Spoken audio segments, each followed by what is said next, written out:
O presidente do Brasil, ele consegue ter uma folguinha? Ele consegue falar assim, ô mano, na moral, hoje eu vou fazer um churrasco. Não, o Bolsonaro tem todo dia. O Bolsonaro faz motociata todo dia, faz cavalgada todo dia. A única coisa que ele trabalha é para fazer fake news, para contar mentira. Ele conta 5 mentiras por dia, um outro filho conta 6, o outro conta 7, o outro conta 8. Então, a carga de mentira é uma loucura que eles contam. Mas ele não é de trabalhar muito. Não é de trabalhar muito. Então, não tem folga. Eu não tive folga. Não tive folga. Eu vou te contar uma história. Me conta. Eu tirava 10 dias no final do ano para ir numa casa de praia que a Marinha tinha em Inema, na Bahia. Ai, Eu ia lá nessa casa na Bahia. Mas você vai com a quantidade de segurança, cara. Você entra na água. Você não fica à vontade, né? Não, você entra na água, eles entram atrás. Não fica encostado a você. De Mas fica sunga? do lado. Daqui a pouco você vê, tá um segurança de lado nadando. Tá outro, tá outro. Ah, é um inferno, na verdade. Você não tem liberdade.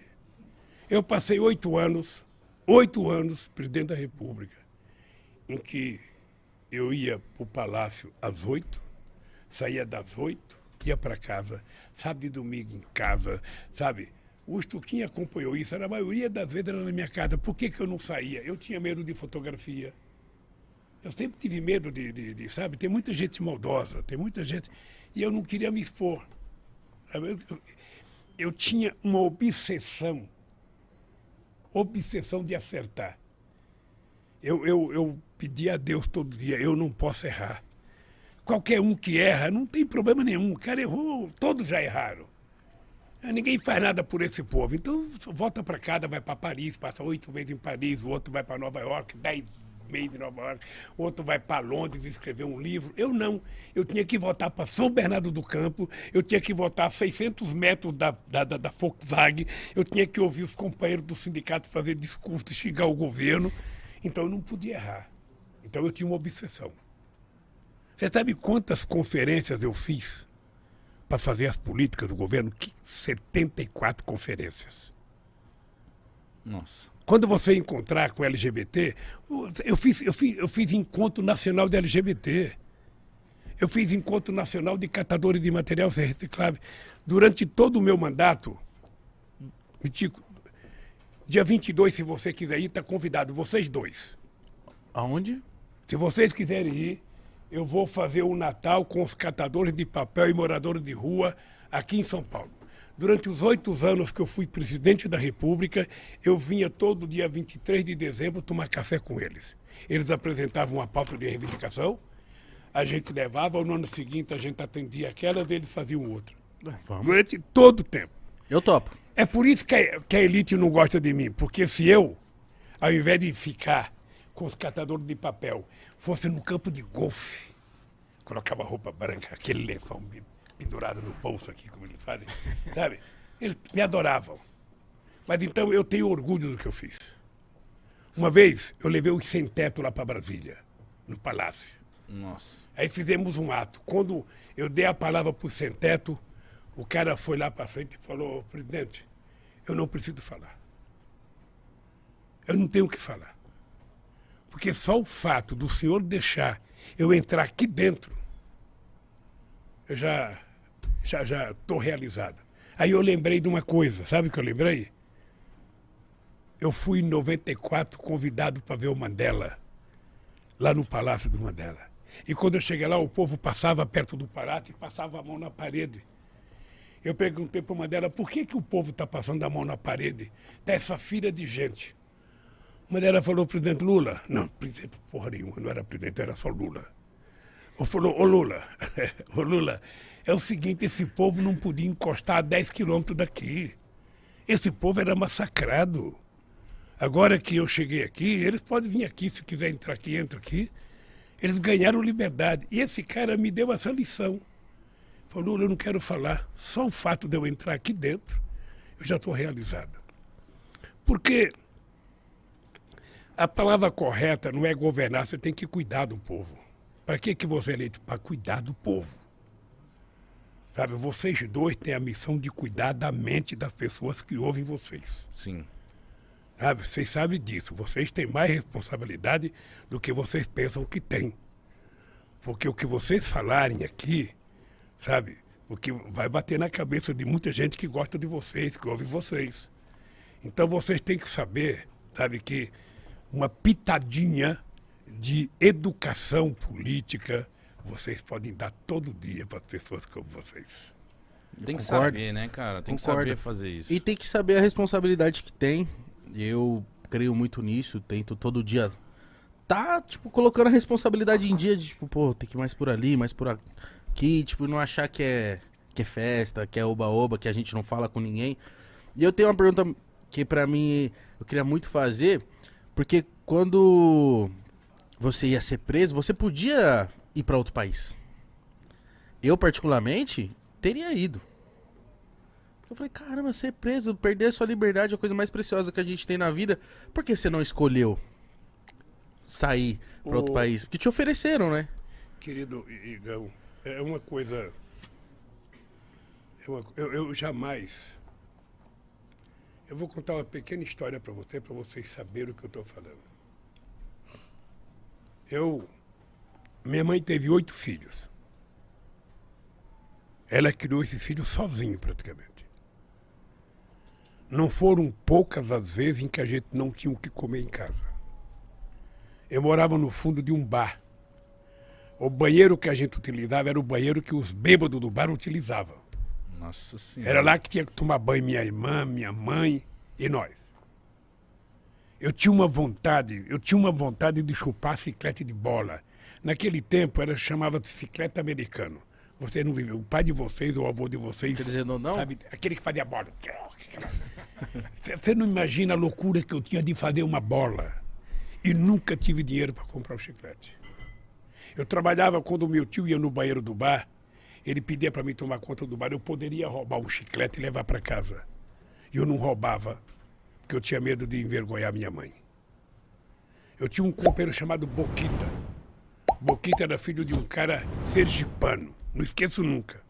Esse Boquita mascava o chiclete dele o dia inteiro. Quando esse Boquita ia jogar fora, eu pedia para mim. Nossa Senhora. Pedia. Não tenho vergonha de dizer isso, não. Pedia o chiclete borrachudo, sabe? Levava para casa, lavava ele, colocava um pouco de açúcar Botava no e congelador? chupava um pouco. Tá? Eu tinha vontade de comer uma maçã, naquele tempo tinha umas maçãs argentinas, filho, eu tinha vontade de roubar uma maçã. Roubar e sair correndo e comer. Eu não roubava com medo da minha mãe. Sabe? Essa foi a educação que eu recebi da dona Lindu. Aí você não tem noção. Eu jamais imaginei na minha vida que eu ia sofrer o que eu sofri de ataque de corrupção. Com essa gente, com esses bandidos sabendo que eu não tinha feito. Então, eu poderia ter saído do Brasil. Eu poderia ter ido para outro país, eu poderia ter ido para uma embaixada, mas eu tomei a decisão de que eu tinha que ir para Curitiba, eu tinha que ir para a Polícia Federal. Eu precisava provar que o Moro era mentiroso. Eu precisava provar que a Força-Tarefa de Curitiba era uma quadrilha. E se eu fugisse, ia aparecer uma fotografia minha, ou fugitivo. E eu não tenho mais idade para isso, cara. Eu tenho um bisneta, eu tinha que honrar a dona Lindu. Então, graças a Deus, eu provei. Tô até hoje, perguntando para esse Moro, diga, tá, o que eu roubei? A sentença que ele deu para mim, sabe qual foi o crime que eu cometi? Qual? O crime é o fato indeterminado. Eu fui condenado por um fato indeterminado. Que esse sem vergonha não teve coragem de dizer. Ele poderia ter dito. Sabe? Então, é muito duro. É muito duro você estar na sua casa, junto com a sua família, e você vai à televisão ficar 20 minutos falando que você é ladrão. Falando que você roubou. Sem mostrar absolutamente nada. Sabe? Então, isso foi muito duro. Eu jamais imaginei passar isso na vida, jamais. Essa é uma marca profunda que eu vou levar na minha vida, sabe? E eu ainda vou pensar bem, mas em algum momento eu vou processar, porque nem que for um tataraneto meu, quinquaraneto, sextataraneto meu, um dia vai ganhar um processo contra essa sacanagem que fizeram comigo. Você ficou quanto tempo nesse processo? Eu fiquei preso 580 dias. Mas o processo foi 4 anos de denúncia, sabe? E aí eu sou agradecido àquele pessoal que fez a vigília para mim em Curitiba, aquelas pessoas que ficaram lá, embaixo de chuva, embaixo de sol, sabe? Eles cantavam todo dia de manhã para mim, gritavam bom dia, presidente, boa tarde, presidente, boa noite, presidente, durante 580 dias. Então é uma coisa que marcou a minha vida. Eu saí da cadeia um outro homem, tive a graça de Deus de sair, sabe, para Cajacajanja, sabe? Ela morava em Curitiba, ela mandava uma comidinha para mim toda noite, sabe? Ela te conquistou pela comida. É destino, né? Conquistou pela barriga. Não, e ela não deixava eu mandar minha roupa para lavar fora, ela queria ela levar para casa para lavar. Aí quando eu saí, eu falei, não tem outro jeito, eu vou casar com a bichinha. Mas o que passava na sua cabeça lá dentro? O que você aprendeu? O que você... Você falou que você virou outro... Olha... O que passava ali dentro? Mitico, é engraçado porque o sofrimento, às vezes, ele te ensina a ficar maior, mais generoso. Eu não podia ficar com ódio dentro da cadeia, porque senão eu tinha que ficar dando cabeçada na parede. Então eu comecei a ler muito, sobretudo sobre a escravidão, para conhecer um pouco melhor o Brasil. Eu comecei a pensar na minha vida, o que tinha acontecido na minha vida, o que eu já tinha feito. E a solidariedade que eu recebi era muito grande, gente. Nunca tinha acontecido com um ser humano o que aconteceu comigo. Nunca. Sabe, a vigília foi uma coisa muito forte na minha vida. Muito forte. Então, eu saí generoso, eu saí pensando em casar com a Janja e sair da política, sabe? Vou viver minha vida. Mas não tem jeito, sabe? Durou quanto tempo esse pensamento? A política é como uma cachaçinha. Você... Falei, eu não quero, mas tomou a primeira, você vai em frente. Então, eu resolvi, sabe, entrar nessa briga outra vez. Eu não posso ficar quieto, sabe, com tanta gente precisando de gente para lutar. Então o senhor vai se candidatar? Eu estou pensando, por isso que eu estou dizendo, em março... Tá tentando buscar isso aí, a resposta aí. Querendo saber. Em março eu vou decidir, porque depende de muita coisa, sabe, depende de muita coisa. Não é só eu quero ser candidato, porque comigo tem uma coisa mais séria que eu não posso mentir para o povo brasileiro. Sabe, qualquer um que é candidato pode contar a mentira que quiser. O cara nunca fez, o cara vem aqui e fala, eu vou fazer isso, não fala assim? Uhum. Eu não posso fazer isso. Eu tenho que fazer mais do que eu já fiz. Porque eu tenho um legado. Eu tenho um legado. Eu tenho um conjunto de obras feitas nesse país. Eu vou te contar um número para você ficar assustado. Sabe, durante o nosso governo, nós colocamos 52 milhões de hectares de terra para fazer reforma agrária. 52 milhões de hectares de terra é 51% de tudo que foi feito de distribuição de terra nesse país desde que o país foi descoberto. Sabe? Eu estou dizendo isso porque o que nós fizemos foi muita coisa. Muita. Você não tem noção. A transposição do Rio São Francisco era para ser feita em 1846. Presta atenção, 1846. Você não era nascido, Igão. Nem meus pais. 1846. E nunca pôde fazer, nem no tempo do imperador pôde fazer. Nós tomamos a decisão de fazer. Por quê? Porque nós vamos levar água para 12 milhões de pessoas que moram na região mais seca do país. Sabe? Quando eu morava em Garanhuns, eu tinha 7 anos de idade. Eu ia buscar pote de água no açude.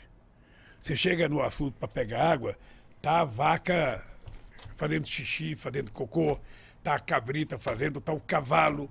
E você é obrigado a ficar separando a água com a mão, pegando com a caneca e enchendo o pote. Aí leva para casa aquela água suja, você coloca ela dentro do pote para ela sentar. Aí depois de um tempo a sujeira assenta, você tira com a canequinha outra vez, coloca no outro pote, aí já passa no coador. A gente nem sabia ferver a água, nem sabia, não tinha cultura de ferver a água. Aí você pegava esquistossomose com muita facilidade, porque tinha caramujo na água. Então, quando eu tomei a decisão de fazer a transposição do São Francisco, eu falei, sabe, é o mínimo de respeito que a gente tem que ter pelas pessoas. É o cara ter o direito de tomar um copo d'água decente, limpa. Espero que você tenha gostado. Se gostou, deixe seu like, se inscreve no canal, se inscreve no Podpah também. E é isso. Deixa bastante like aqui no vídeo pro YouTube entender que o canal ainda tá daquele jeitão aí. Forte abraço. Nós estamos juntos, um beijo.